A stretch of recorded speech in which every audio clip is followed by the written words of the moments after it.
Live mula sa GMA Network Center, 20 taon nang nakatutok. 24 oras. Magandang gabi po, Luzon, Visayas at Mindanao. Bistado ang iligal na pogo operation sa isang exclusive residential area sa Clark sa Pampanga na ikinasa kahit may utos ng pogo ban ang Pangulo. 10 Tsino ang arestado at inaalam kung konektado sa niraid na pogo sa Bamban at Porac. Nabisto rin ang ibang iligal na kinasangkutan naman ng Tsinong nahuli sa Benguet na wanted sa China dahil sa panloloko. Nakatutok si Salima Refran. Exclusive. 7 search warrants ang sabay-sabay sinilbi ng PNP-CIDG sa iba't ibang villa, townhouse at unit sa isang eksklusibong komunidad sa Clark sa Pampanga. Ang target, maliliit umanong illegal na pogo operation na nagkukubli sa mga residential area. 10 Chinese nationals ang nahuli sa operasyon. Na-recover din ang mga computer, gadgets at cellphones, pati money vaults na ginagamit umano sa kanilang operasyon. Sasailalim sa investigasyon ng mga dayuhan na wala pang pahayag sa ngayon. Ito-turn over sila sa Bureau of Immigration para sa profiling at verification. Samantala, ang Chinese national na naaresto sa operasyon ng Bureau of Immigration sa Tuba, Benguet noong Sabado, bistadong wanted sa China dahil sa malawakang fraud. May Interpol Red Notice siya para sa panluloko sa halos 200,000 tao. Nakapagtangay siya ng 7 billion yuan o halos 56 billion pesos sa China, bukod pa sa pagiging utak umano ng scamming activities ng mga pogo sa bansa. Bago yan ay nabistong gumagamit siya ng peking Cambodian passport. Siya kasi yung kinoconsider namin na pinaka-brain nung pogo operation, yung scamming operation dito sa Pilipinas. Hindi lang isang pogo hub ang sineserbisyohan nito. Siya kasi consultant siya ng maraming, ng iba't ibang mga pogo hubs. Nasa kustodiyan na siya ng Bureau of Immigration at PAOK habang isumasa ilalim sa investigasyon. Para sa GMA Integrated News, Salima Refran, nakatutok 24 oras. Pinangangambahan ang epekto ng oil spill lalo sa kabuhayan ng mga mangingisda at magtatahong, maging sa ibang lugar sa Manila Bay. Mahigit 300 milyong piso ang posibleng halaga ng pinsala sa pangingisda. Base sa taya ng BIFAR, nakatutok si Mark Salazar. Nakaabang habang kinakabahan ang mga nangingisda sa Manila Bay simula nang tumaob ang oil tanker MT Terra Nova sa Manila Bay, sakop ng Bataan, nung kasagsagan ng bagyong Karina at Habagat. May napuna na kayong langis-langis. Wala pa naman ako. Sa model forecast mula sa UP Marine Science Institute, tinatayang ngayong araw ay mararating ng oil spill ang mga baybayin ng Metro Manila, kasama ang Parañaque sa may high probability ng oil landfall. Kahapon naman, inaasahang marating ng langis ang baybayin ng Noveleta, Rosario, Tanza, Naik at Ternate sa Cavite. Kung hindi maaabata ng oil spill dito sa Manila Bay, ang tansya ng BIFAR aabot sa 351 million pesos ang posibleng epekto nito sa 46,000 mga mangingisda mula sa rehiyon ng Central Luzon, ng Region 4A, maging ng mga fishing community dito sa NCR sa palibot ng Manila Bay. Pang-apat na palaot na ni Julius kanina pagkatapos ng bagyong Karina at Habagat. At masaya siyang wala pa naman silang namamata ang oil spill. Kung meron ho yan, di pati kami tataran-taran ho kami yan. Kawawa yung hanap buhay namin yan. Ang pinakamalaking dago kung sakali ay sa mga seashell gaya ng tahong. Malaking banta ito kay Janelle at sa maraming taga-Bulungan, Parañaque na tahong ang hinahango sa Manila Bay.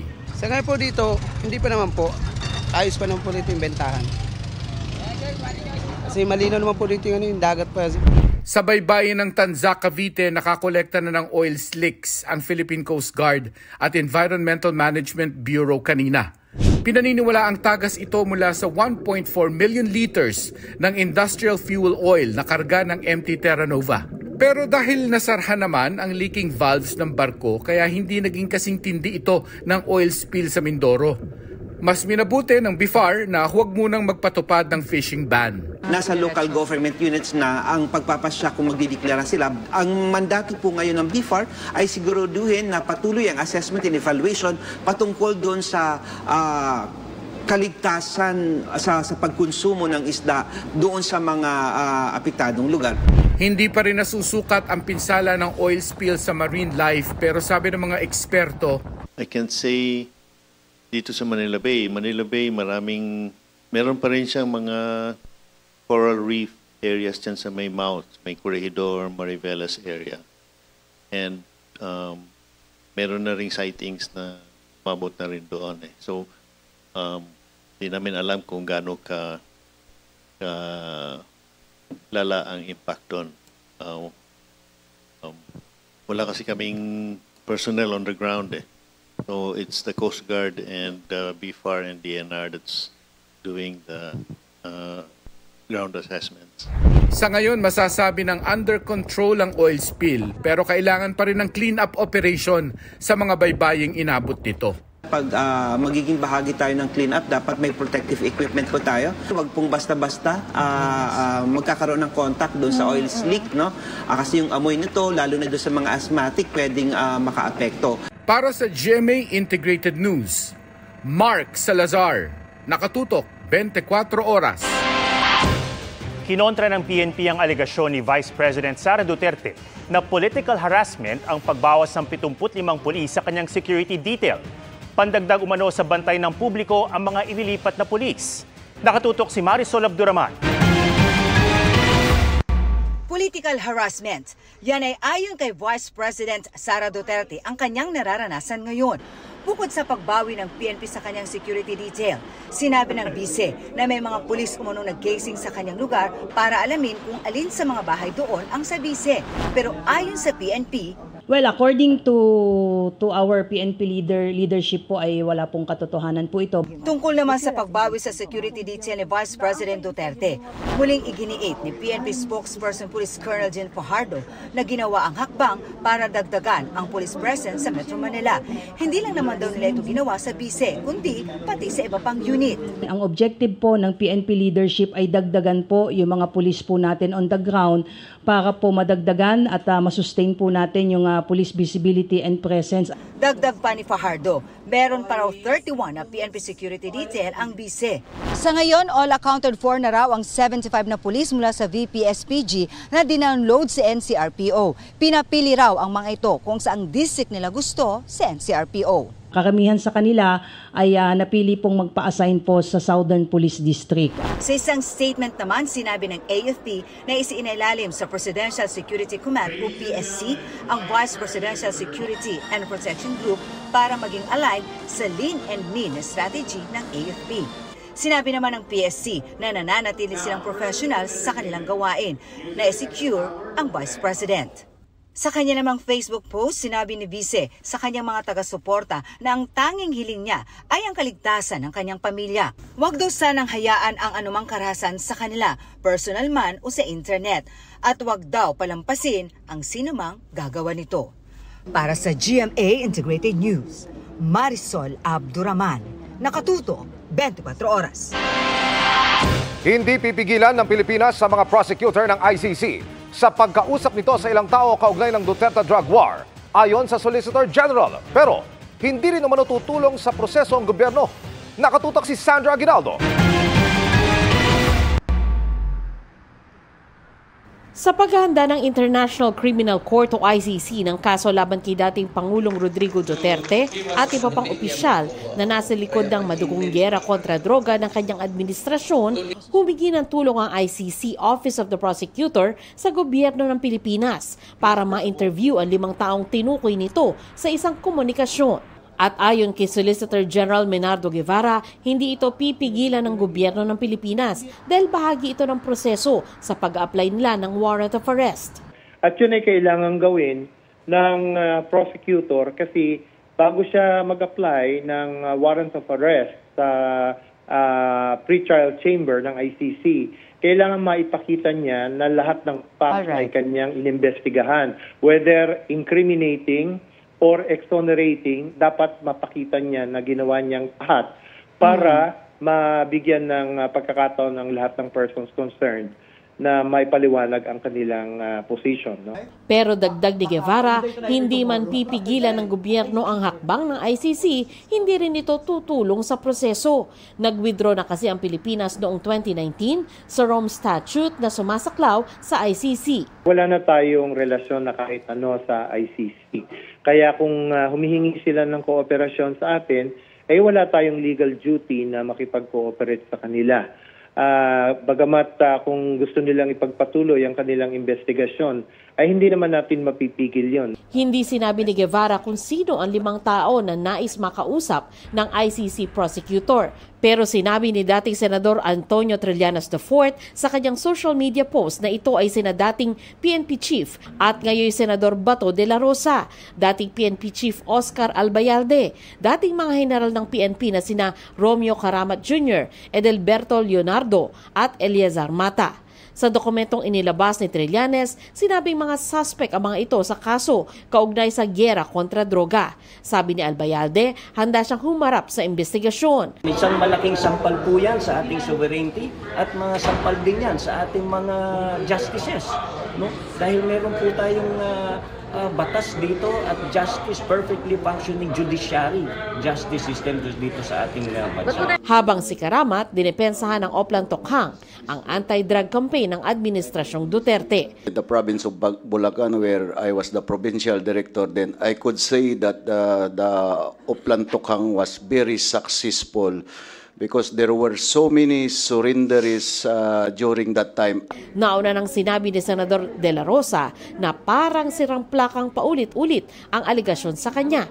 Hiningan pa namin ng pahayag sina Mata at Leonardo. Para sa GMA Integrated News, Sandra Aguinaldo, Nakatutok, 24 Oras. Sinimulan ng suriin ng COMELEC kung may magkakatulad na fingerprints sa mga hawak nilang dokumento ni Bamban Mayor Alice Go. Bahagi sa inaalam ay kung may nalabag siya sa election law ng bansa. Nakatutok si Ian Cruz. 5 dokumento ang itinurn over ng COMELEC Bamban sa fact-finding team ng Commission on Elections. Intact pa nang makuha nila ang application for voters registration ni Bamban Mayor Alice Go, pati ang kanyang Certificate of Registration at Certificate of Candidacy. Gayon din ang Election Day Voters List noong 2022 at 2023. Ang ginagawa ng fact-finding team ng COMELEC ay tinitingnan nila kung yun bang mga dokumento na mula sa local COMELEC ay mayroong magkakatulad na fingerprints. 4 na dokumento kasi ni Mayor Alice Go ang hawak nila ngayon, kaya nais nilang alamin kung yun bang nag-register bilang botante at nag-file ng COC, pati na yung mga bumoto sa nagdaang 2 eleksyon ay isang tao lamang. Wala pa pong conclusion na magaganap dito. These are mere initial findings and will be submitted to the COMELEC Law Department. Kabilang sa inaalam ay kung nalabag ba ni Go ang election law ng bansa, lalo't sinabi na ng NBI na iisa lang ang Chinese national na si Gu Waping at Mayor Go base sa kanilang fingerprints. Pilipino lang ang maaring tumakbo sa eleksyon at sa mga dokumentong pinanumpaan ni Go ay sinabi niyang Pilipino siya. Alamin natin, meron ba talagang misrepresentation? May pagsisinungaling ba? And therefore, ano ang karampatang parusa kung sakaling mapapatunayan na may ganun nga? Ang COMELEC fact-finding ay halos sabay sa co-warrant of petition na inihain kahapon ng Solicitor General sa Manila RTC na maaaring maging daan para maalis si Gu sa pagkaalkalde. Samantala, ang nakatiwangwang ngayon na Pogo Hub ng Bamban, plano raw gawing commercial center ng acting mayor ng bayan. Para po magkaroon ng income ang bayan namin po, ipapa-list namin sa mga gusto mag-list. Full cooperation umano ang ibinibigay nila sa mga otoridad. Kung talaga pong iisa lang po, wala po naman ako magagawa. Mahigit 1 buwan na umano nilang hindi nakikita ang suspended mayor na hindi rin niya nakakausap. Nasaan na siya ngayon? Hindi ko po alam kung nasaan.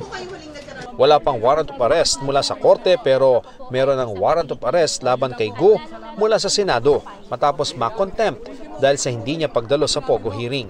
Kung ako si Mayor Alice, makipag-ugnayan ka na sa Senate nang matapos na itong usapin na ito. Hindi siya madidihado pagka sa akin siya sumuko.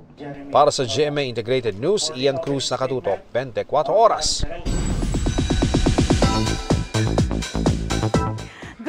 mga kapuso, hindi napigilang maging emotional si global fashion icon Heart Evangelista nang ipaalala sa kanya ang aspirations ng kanyang younger self. At kahit malayo na ang kanyang narating, hindi nakakalimutan ni Heart na ibalik sa iba ang success na tinatamasa. Ang pagpapatuloy ng GMA Integrated News Interviews with Heart, ichichika ni Nelson Canlas. Heart is in the right place.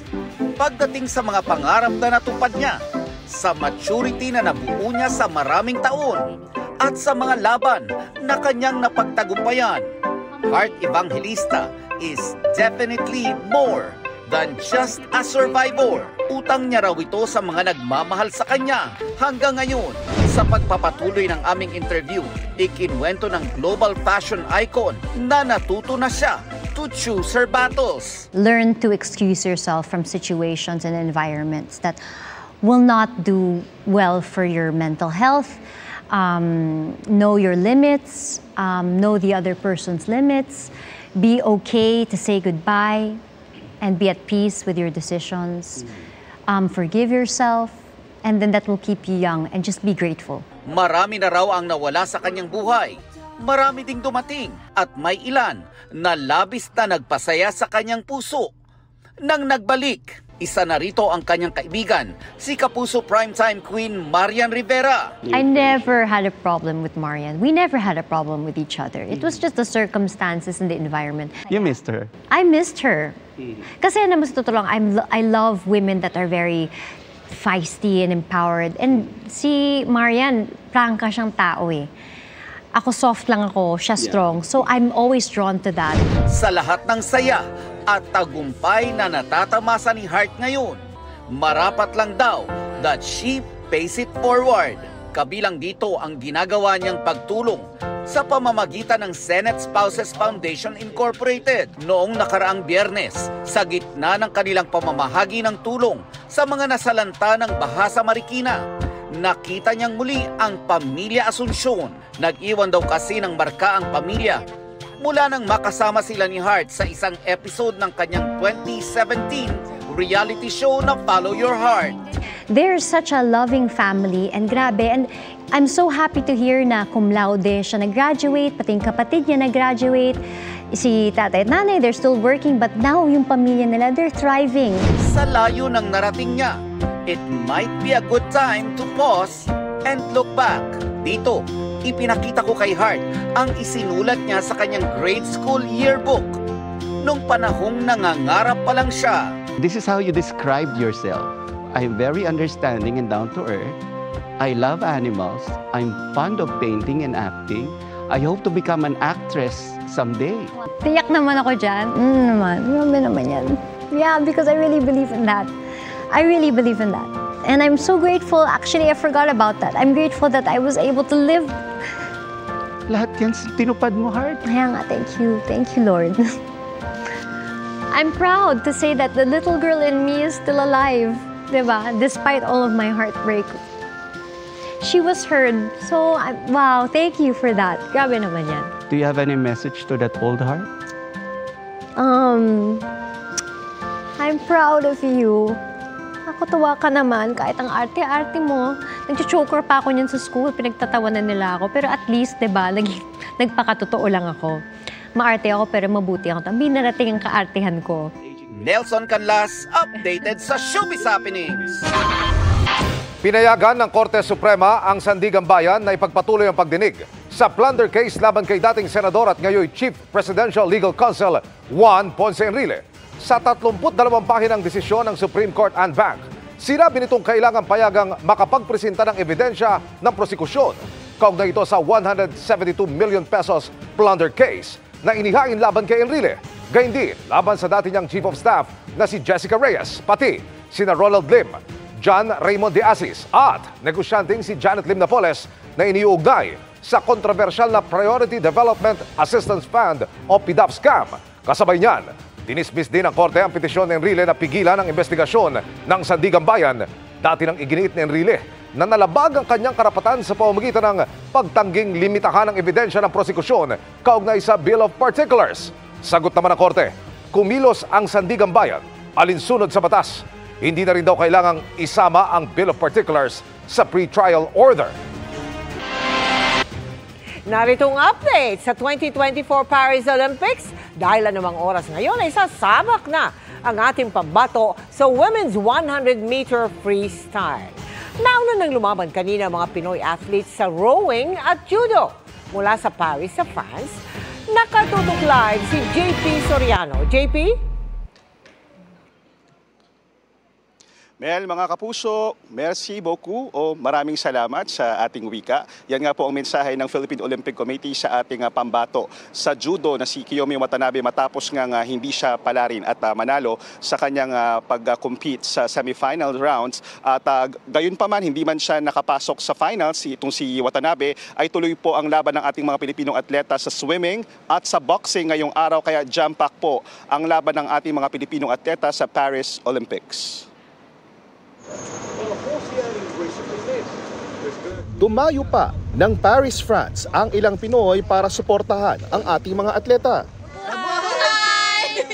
Mabuhay Pilipinas! Kabilang sa sumabak ngayon ang Pinay rower na si Joanny Delgaco na tinapos ang kanyang karera sa quarterfinals ng women's singles sculls. Mga kapuso, narito po tayo ngayon sa Champ de Mars Arena. Isa po ito sa 36 na sporting venue sa 2024 Paris Olympics. Sa eliminations naman ng Judo Women's 63 kg, bigong manalo kontra China si Kiyomi Watanabe. Tuloy naman ang kampanyang magkamedalya ng iba pang Pinoy, kabilang si Kayla Sanchez, na sasabak anumang oras ngayong gabi sa women's 100-meter freestyle. Nagpabilib muli sa fencing ang Amerikanang may dugong Pinoy na si Lee Kiefer matapos talunin ang kanyang kasama sa Team USA para makuha ang ginto sa women's foil event ng Olympics. Ikalawang Olympic gold niya ito matapos ang nakuha sa Tokyo Olympics. Tubong Tagum, Davao del Norte ang kanyang ina.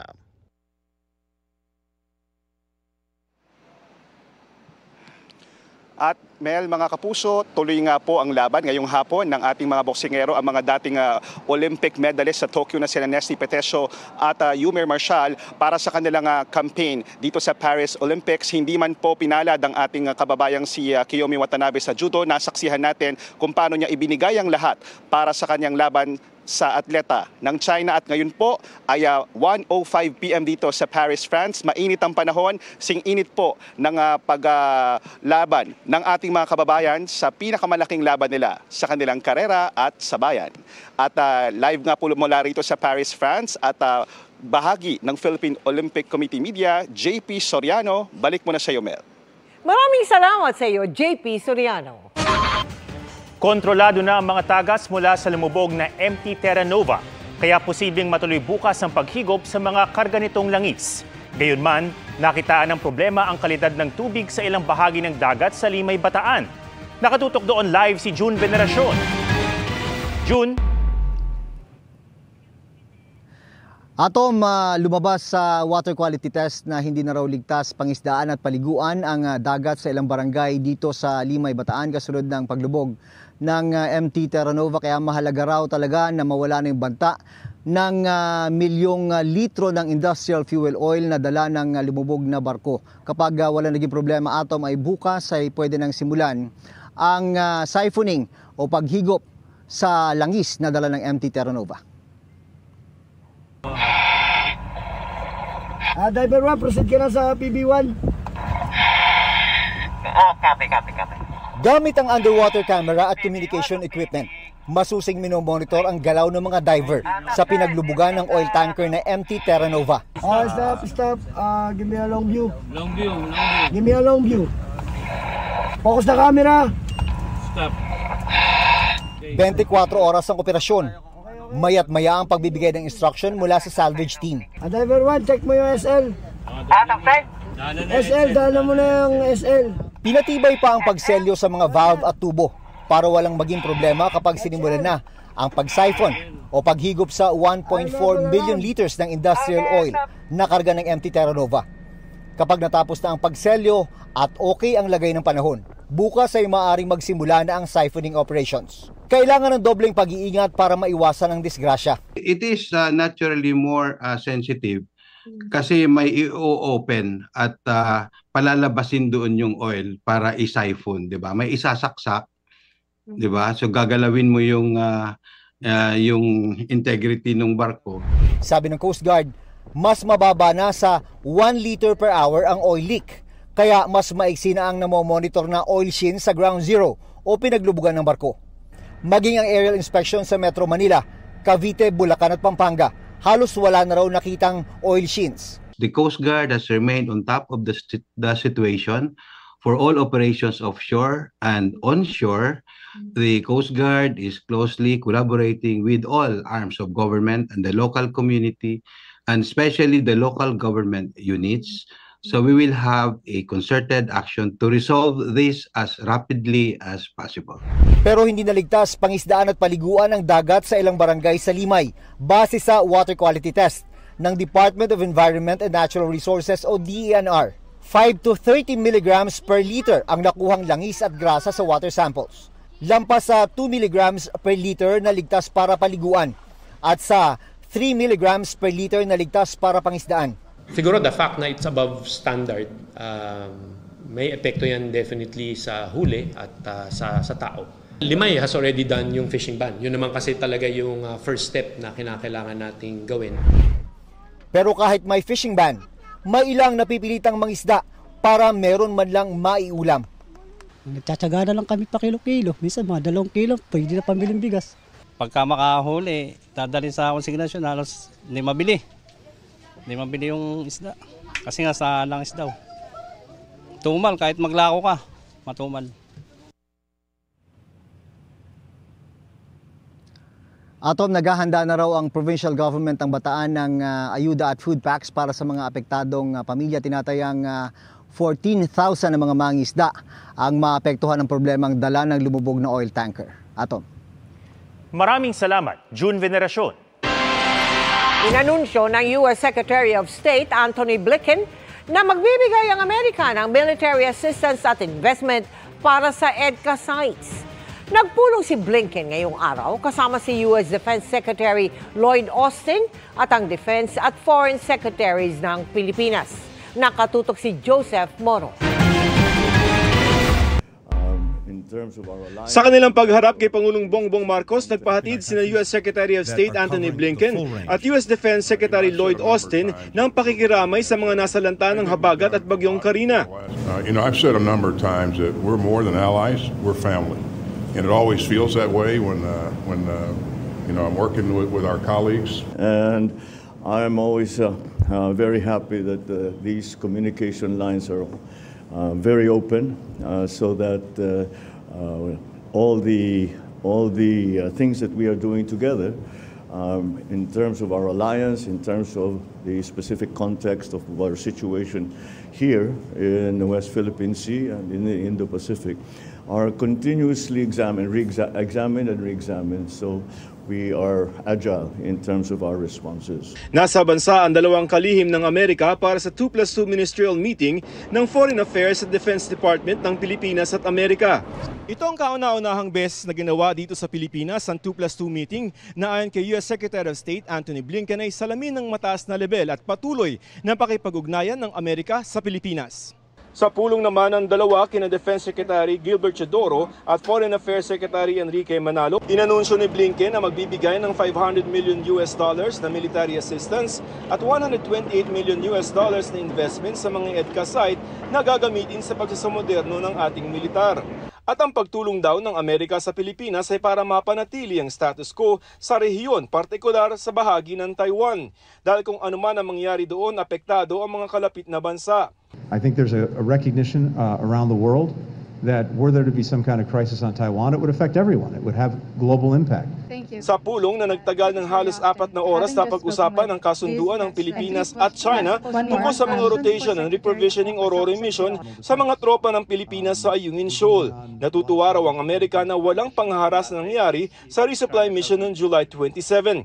Ayon kay Secretary Manalo, naging mapayapa ang pinakabagong resupply mission dahil sa tinawag niyang exchange of information. And China must not do anything. When we say, okay, we're going to Ayungin, walang gagawin China, sir.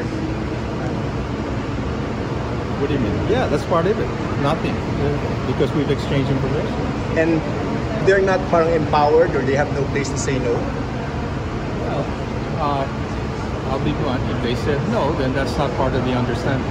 Dagdag ni Secretary Chodoro, the strategy in WPS and SES never changes. To have as much to protect our rights. Our sovereign rights, our sovereignty. That is the strategy. It doesn't change. In accordance with the rule of law and a rules-based order and rules. Samantala, nagkilos protesta naman ang ilang grupo laban sa pagbisita ni Blinken at Austin. Ayon sa grupong bayan, inilalagay raw ng Pangulo ang bansa sa panganib dahil sa mga EDCA sites. Para sa GMA Integrated News, Joseph Morong, nakatutok 24 oras. Mga kapuso, kaninang umaga ay nakalabas na sa Philippine Area of Responsibility ang minomonitor na low pressure area at tuluyan na ring nag-dissipate o nalusaw. May mga bagong cloud cluster o kumpol ng mga ulap na namataan sa West Philippine Sea, pati sa silangan ng Northern Luzon at Mindanao. Pero sabi ng Pag-asa, malayo ito at walang epekto sa Pilipinas. Kahit wala ng LPA o bagyo, tuloy-tuloy pa rin ang pag-iral ng habagat na magpapaulan pa rin sa ilang bahagi ng Luzon. Posible naman ang localized thunderstorms sa iba pang bahagi ng bansa. Base sa datos ng Metro Weather, maaga ang mga pag-ulan sa ilang bahagi ng Bicol Region, Samar at Leyte Provinces, Zamboanga Peninsula, Northern Mindanao, Sulu Archipelago, Caraga at Davao Region. Posible ring ulanin ang Northern at Central Luzon, Calabarzon, Mindoro Provinces, Palawan, pati ang iba pang bahagi ng Visayas at Mindanao.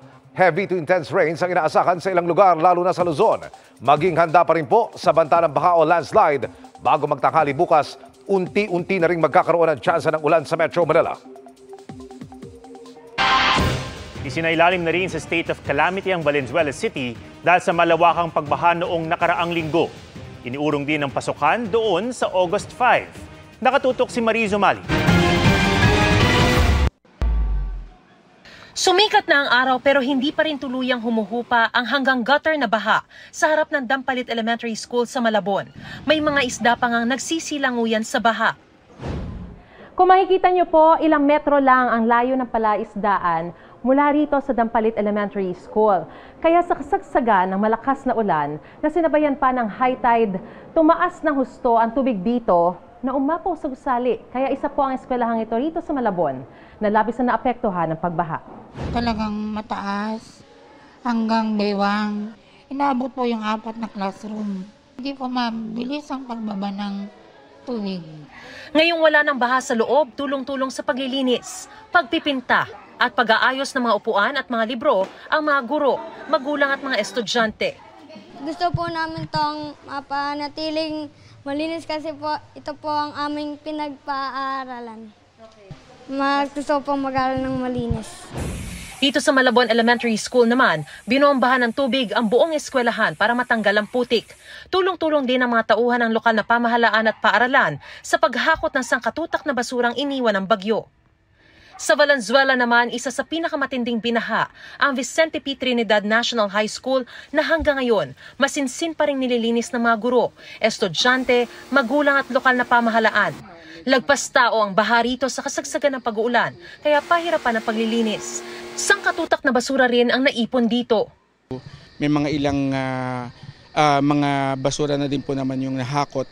Kaya lang talagang medyo malakas lang po talaga yung biglang pag-angat ng tubig. Kaya marami pa rin po yung kailangang hakutin. Pero ang sabi naman po ng aming LGU, parating na din daw po yung mga truck actually starting tomorrow. Kasi sinisigurado naman po ng aming butihing principal na handa po lahat ng classrooms po natin come the first day ng school po, next week po. Bayanihan din sa paglilinis dito sa Valenzuela National High School na ginamit na evacuation center. Dahil umabot hanggang 80% ng Kamanava ang lubog sa baha noong isang linggo, iniurong sa August 5 ang simula ng pasukan sa mga lungsod dito. Para sa GMA Integrated News, Mariz Umali, naktutok, 24 oras.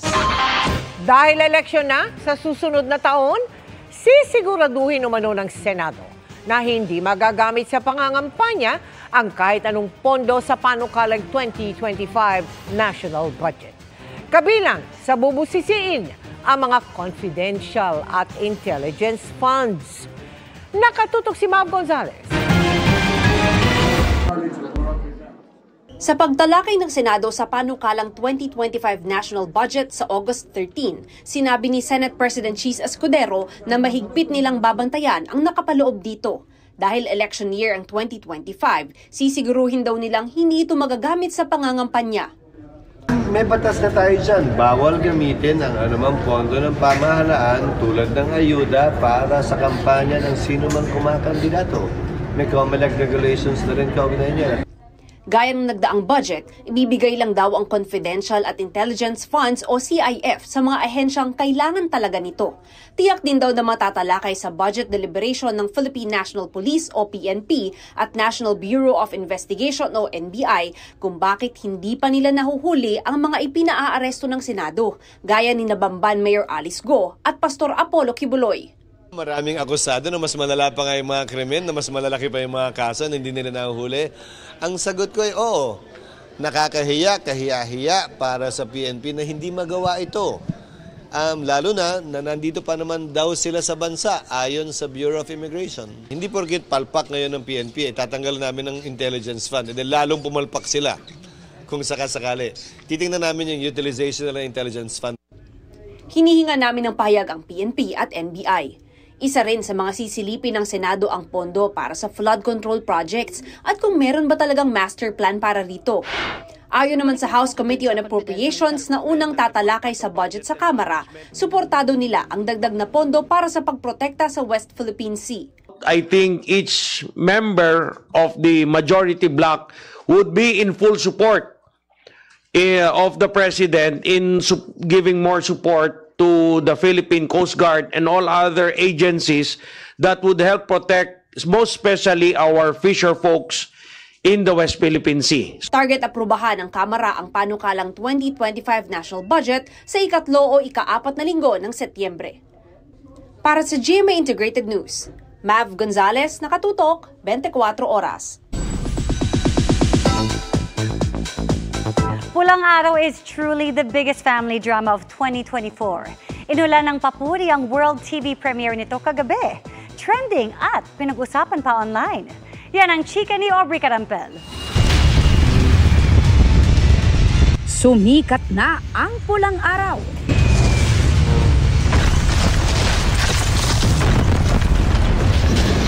First episode pa lang, umani na ng kaliwat ka ng papuri ang World TV premiere ng biggest family drama of 2024.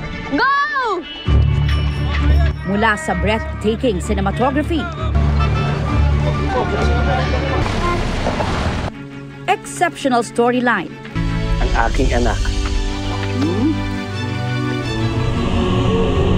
hanggang sa on-point acting ng cast, talaga namang uploaded ng viewers. Kabilang sa mga hinangaan ang tinawag ng netizens na mata-mata acting nina Eduardo at Adelina, played by Alden Richards at Barbie Forteza. Hala! Tumawag kayo ng konstabularya dahil talagang tatagayin ko kayong lahat! Maging ang iconic scene ng kanilang ina sa serye na si Rian Ramos bilang si Filipina, pinuri rin ng mga manonood. Bumalik kayo dito! Nagsipagdasal na ba kayo? Sabi pa ng netizens, the mother is mothering. Kaunti na lamang po ang kakainin ko para hindi po ako maging pabigat po sa inyo. Talk of the town din ang performance ni na Young Eduardo and Young Adelina na ginagampanan ni na Choco Maffie at Cassie Lavarias. Mula pa noong Biyernes, certified trending na sa X ang Pulang Araw. Mas lalo pa yung pinag-usapan matapos mapanood sa TV ang unang episode. Dito, ipinakita ang ilang actual footage noong panahong sakop pa ng Amerika ang Pilipinas. May pasilip na rin sa war scene at pakikipaglaban ng karakter ni Alden. Gayon din sa vaudeville performance ni na Barbie at Sanya Lopez.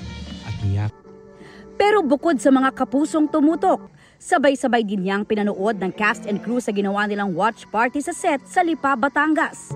Nandoon ang mga bidang sina Barbie Forteza, David Licauco at Sanya Lopez, kasama sina Epi Quizon at Angelo De Leon, pati na si Pulang Araw Director Dominic Zapata. sobrang saya ng energy dito sa set dahil parang naibsan lahat ng pagod at hirap ng lahat na nakita namin na napakaganda ng nagawa naming proyekto. And now, to finally share it to the world ay talagang sobrang overwhelming and we're all very proud na ito ay proyekto ng GMA. Nakakatuwa rin kasi ang dami na agad natin pinakita, no? Hindi talaga tayo tinipid dun sa mga bawat eksena. Ang ganda, kita mo na talagang pinaghirapan ng Pulang Araw team. Ang ganda ng shots, the cinematography, the acting of the kids were on point. Kaya actually mas nakaka-pressure dahil yung mga bata ang gagaling eh. May hiwalay na watch party rin sa Mexico, Pampanga sa pangunguna ni Dennis Trillo, Neil Ryan Sese at J. Arcilia. Kinakabahan nung day before pa lang ipalabas, pero ngayong naipalabas na, sarap ng pakiramdam na maging kasama dito sa malaking proyekto na to. Ang Pulang Araw ay base sa mga pangyayari noong Japanese occupation era na isang mahalagang parte ng ating kasaysayan. Kaya naman, pinaghusayan din ng Pulang Araw team ang pagbuo sa mahalagang kwentong ito na kwento nating mga Pilipino.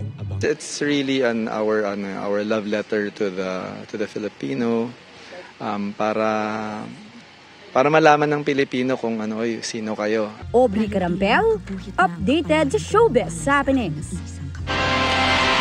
At yan, ang mga balita ngayong Martes. Ako po si Mel Tiangco. Ako naman si Ato Maraulio para sa mas malaking misyon. Para sa mas malawak na paglilingkod sa bayan. Ako po si Emil Sumangyo. Mula sa GMA Integrated News, ang News Authority ng Pilipino.